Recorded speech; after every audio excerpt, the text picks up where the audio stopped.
مرحبا. مرحبا. شنو الوجبة؟ كنتاكي. زي الثومية عليها. ليش؟ أنا عراقي وأعرف العراقيين يحبون الثومية أكثر من الوجبة الرئيسية.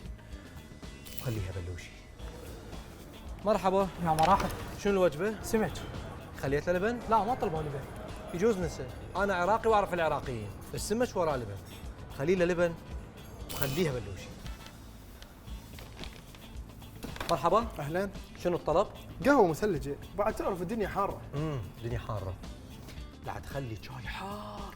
ليش؟ عراقي واعرف العراقيين، درجة الحرارة 60 بس الشاي منور القعدة. خلي شاي حار خليها بلوشي. مرحبا. مرحب. شنو الطلب؟ فلافل. زيد العنبر. ليش؟